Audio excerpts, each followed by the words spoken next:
In recent years, African nations have made great progress toward claiming their independence and managing their own security.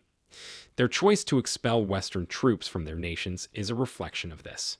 This change reflects an increasing tendency of African countries seeking self-reliance and managing their own security issues.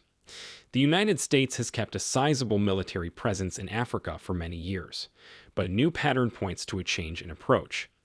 The number of U.S. soldiers stationed in various African nations is gradually decreasing. In a recent turn of events, Chad's government has threatened to kick out U.S. troops as Russia expands its influence in Africa. So, in today's video, we are going to find out some of the reasons why Chad wants U.S. troops out. We are also going to talk more about some other African countries that are no longer interested in the U.S. But before we continue, make sure you like this video and subscribe to the New Tourist channel so you get updates on whatever is going on between the U.S., Russia, and African countries. Also, let us know in the comments what you think about the U.S.-Africa relationship. The U.S. risks losing its military presence in another African country as the government of Chad sent a letter threatening to end a critical security agreement, according to 4 U.S. sources, a move that threatens to cede more U.S. influence in the region to Russia. The Status of Forces Agreement, which lays out the guidelines for U.S. military personnel stationed in Chad, could be canceled, according to threats made by Chadian officials in a letter delivered to the U.S. defense personnel last week. The letter stated that all U.S. forces would have to evacuate the French facility in N'Djamena, despite not explicitly ordering the U.S. military to leave Chad. The letter made special reference to the U.S. Special Operations Task Force located at the site, which serves as a major center for U.S. Special Operations forces in the area. However, the task force is not the only U.S. military unit stationed at the site, as N'Djamena is home to all U.S. service members in Chad. According to intelligence sources, the letter was sent by Idris Amin, the Chief of Air Staff of Chad, in an uncommon method for conveying such a big message. The letter was typewritten in French, which is one of Chad's official languages. One of the officials stated that the letter was not issued via formal diplomatic channels, which is the customary procedure for handling such matters. The 2 sources issued a warning, speculating that the letter would be a bargaining chip used by the Chadian administration to secure a better deal. Although it's unclear how many U.S. forces are present in Chad, a U.S. official claimed that fewer than 100 are. The United States, however, insists that its forces have not been asked to leave Chad. Negotiations are still going on regarding the official agreement known as the Status of Forces Agreement, which governs how American personnel are deployed abroad. Bear in mind that this move comes just a month after the military government of neighboring Niger ended its agreement with the U.S. military that allowed American personnel to operate in the country. More than 1,000 American military personnel will leave Niger in the coming months, a pending U.S. counterterrorism and security policy in the tumultuous Sahel region of Africa. The U.S. Deputy Secretary of State, Kurt Campbell, met with Prime Minister Ali Lamin Zein of Niger on Friday, and following Niger's demands, they decided that the U.S. will remove its military forces from the nation. There will be discussions with the Department of Defense over the withdrawal schedule in the upcoming days. The huge pullback will have a substantial effect on the number of U.S. troops stationed in Africa, and it comes at a time when the U.S. is gravely concerned about the country's strengthening ties with Iran and Russia. Note that the decision did not come as a huge surprise. After a highly acrimonious series of talks with a high-level American diplomatic and military team in Niamey last month, Niger announced that it was rescinding its military cooperation agreement with the United States. Chad is following the example set by Niger, attempting to use an opportunity to extract more concessions from the U.S.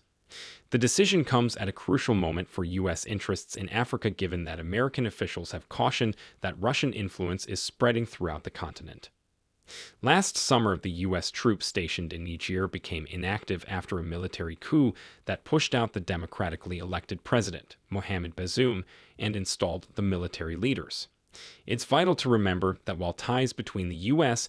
and African countries differ, not all African countries desire the U.S. to leave. Still, there are a few reasons why this sentiment might be expressed in some African countries. A possible cause is the growing sway of other superpowers, like China, over Africa. China has made large financial contributions to African nations, mostly in the form of trade agreements and infrastructure projects. Due to this, there is a sense that China is more involved in Africa than the US, which has caused an imbalance in diplomatic and commercial relations. Russia is another country that is gaining ground in Africa. As part of its approach in Africa, Russia offers mining rights, financial possibilities, diplomatic support for its foreign policy preferences, and security collaborations in exchange for arms sales and political backing to authoritarian authorities. Africa provides a large majority of the votes cast in the General Assembly of the United Nations. Therefore, Russia has found that backing from its African allies has been very crucial in this regard. Russia's military intelligence service is giving governments in Africa a regime survival package that includes military and diplomatic help in exchange for access to strategically valuable natural resources. Take note that President Mahamat Idris Deby Itno headed to Moscow in January to meet Russian President Vladimir Putin. In brief televised comments, Putin said Russia was pleased that Deby had stabilized the situation in the country and was ready to help in any way. This meeting may have instigated the withdrawal of these U.S. troops from Chad. The Kremlin meeting addressed the prospects for further developing Russian-Chadian relations in various fields, as well as regional and international issues. Dmitry Peskov, the spokesman for the Kremlin, stated that Chad was one of Russia's possible African partners, and that the country was committed to further growing its collaboration with African nations. With fighting occurring between militants from cross-border groups and Chadian government troops, N'Djamena is trying to expand its relationships with organizations that can assist it in addressing the significant instability that Chad is currently facing. N'Djamena is cognizant of how difficult it would be to maintain ties with Russia while simultaneously encouraging peace in the Sahel. While N'Djamena is keen to establish military ties with Moscow, Chad is unlikely to expel the French military and has not yet considered doing so. Increasing military technical cooperation has been a focus of the Russian Federation's foreign policy in recent years.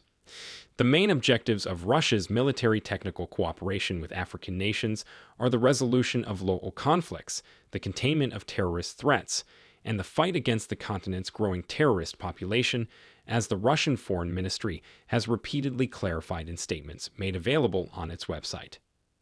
Russia's military participation is significant in African nations. Mercenaries from the Wagner Group are employed in the Central African Republic, Libya, and Mali. In exchange for their labors, the Wagner forces receive raw commodities like gold. The Wagner Group contributes to the political influence of the Kremlin as well. Bear in mind that Ibrahim Traoré also paid Vladimir Putin a visit in July.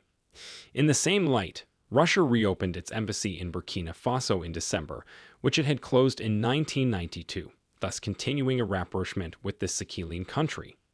Burkina Faso may draw Russian companies and investors as a result of the Russian embassy's presence. Increased employment prospects, technology transfer, and economic opportunities will result from this. Additionally, it might make trade links between the two nations easier, creating new opportunities and broadening the economy. Where does all this leave the U.S. influence in Africa? There are concerns regarding the future of U.S. counterterrorism efforts in the region following the withdrawal of U.S. troops from African nations. African countries and the U.S. have been working together to fight radical terrorist groups including Al-Qaeda, Boko Haram, and ISIS. It has been believed that U.S. forces' presence is essential to these operations. It is important to note that there has been discussion over U.S. military deployment in Africa. Many contend that the emphasis on counterterrorism has eclipsed other significant facets of U.S. involvement in Africa, like development and economic involvement. There is ongoing discussion about the efficiency of the U.S. military presence in combating terrorism and its long-term effects on regional stability. There is still uncertainty over whether Chad will withdraw U.S. troops from their nation. Even while certain Chadian factions could want the U.S. forces' removal, the outcome of the diplomatic discussions and agreements between the two countries will ultimately determine this.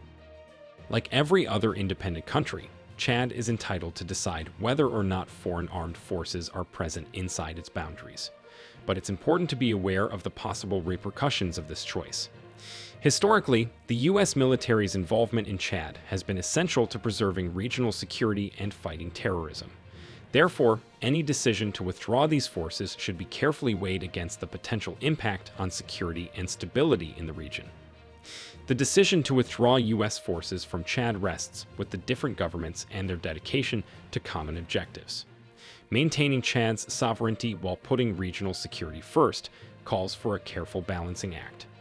Whether Chad decides to keep or withdraw U.S. forces from their nation is still up in the air as the scenario develops. In your opinion, what do you think is going to be the outcome in the months ahead? Let us know what you think in the comments below. Do not forget to like this video and subscribe to the new Tourist channel.